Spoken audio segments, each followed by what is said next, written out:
Good morning. তো এখন বাজে 10:30। কাল রাতে ফিরতে হবে, অনেক রাত হয়েছে। দোকান বন্ধ করার পরে বল মারতে পেরেছিল, বল মারার চক্করে রাত 3টে বেজে গেছে বাড়ি আসতে আসতে। তো 3টের সময় এসে খাওয়া দাওয়া করে ঘুমিয়েছি। এখন উঠলাম, স্নান খাওয়া দাওয়া করে এখন বেরোবো দোকানের দিকে।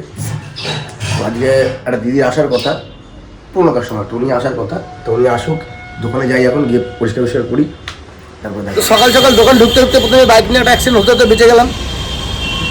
আমি গলি থেকে বেরোচ্ছি, হর্নমন দিয়ে দেখে শুনে বেরোলাম, অটোওয়ালা উড়িয়ে এসে তো পুরো মানে লাগবে একটা ব্যাপার, পুরো বাড়ির সামনে। হ্যাঁ, একদিন মানে যা গাড়ি দাঁড় করলাম, পাশের থেকে দোকানদার এসে বলছে যে বেরিয়ে যাও ছেড়ে যে আর কি ছাড়বো।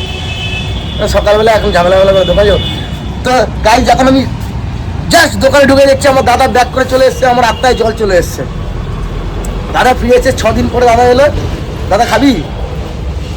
দাদা খাবে না। দাদা আমার জন্য কি নিয়ে এসছে দেখাও। আমার জন্য দাদা একটা গিফট নিয়ে এসছে, এনেছে। এই দেখো এখানে লুকিয়ে রেখেছে, দাদা লুকাচ্ছে। দাদা আমার জন্য এটা নিয়ে এসছে, বলেছে গাড়িতে লাগাবি। আর রাহুল চলে এসছে ফকটি। আমার তো বাড়ির দোকানের সামনে ছিলিস, আমার দোকানের সামনে ছিলিস। তোদের বাড়ি না, উল্টো দিকে দোকান, ওই কচুরি দোকানটা তো, ওই সামনে তো ঠকাঠকি লেগে গেছিলো। তো দাদা আমার জন্য এটা লাগিয়েছে আমার জন্য এনেছে এটা। আরে চাবি রিং এনেছে, এটা একটু ভালো জিনিস এনেছে দাদা। আর একটা চাবি রিং এসছে আমার জন্য। এইভাবে ছেলেটাকে দিয়ে খাটায় দেখো। দাদা দার্জিলিং থেকে বিস্কুট এনেছে, গাড়িতে লাগিয়েছে। আর একটা কারণে গাড়িতে লাগিয়েছে, দেখে আবার একটা লেবু দিল, নাকি লেবু চুরি করে নিয়ে এসছে তাহলে গাছ থেকে। তাহলে লেবু খা, খেয়ে দেখে এখন লেবু কেমন টক হলে। টক না, গ্যারান্টি নিচ্ছি।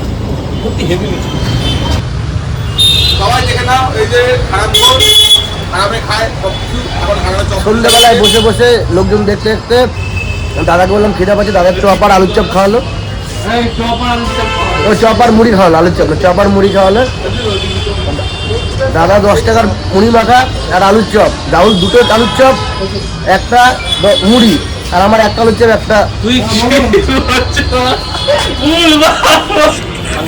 তো চপ মুড়ি খাওয়ার পরে দাদা হট করে বসেছে। না না, দাদা বলেছে আমাকে, দাদা বলেছে যে দিন ধরে ঘুরে আসি, ম্যাগি খেয়ে আসি।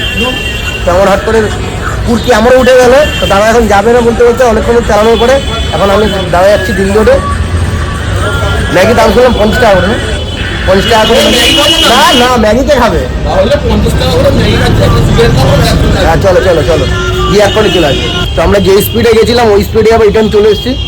আর রাস্তায় ভিডিও করতে পারিনি, কারণ আমি হেলমেট নিইনি। আর দাদার যে হেলমেট, সেই হেলমেটে লাগানো যাবে না, কারণ দাদা লাগায়নি, দাদা ব্লগার হবে না। আমার একা চুলকানি ব্লগার হয়, তো আমার একা চুলকানিতে আমি বেরিয়েছিলাম। তো সকালে আমার দাদা যে পতাকাটা এনেছিল দার্জিলিং থেকে আমাদের জন্য, তো আমাকে দিয়েছিল সুবিধাকে নিজের গাড়িতে লাগিয়ে। লাগানোর পরে এখন দেখলাম 3টে গাড়ি পরপর রাখা, দেখতে একটু ভালোই লাগছিল। আর এটা মুখতে যাচ্ছে ওখানে। তো মোটা কিসের তো মোটা কিসের?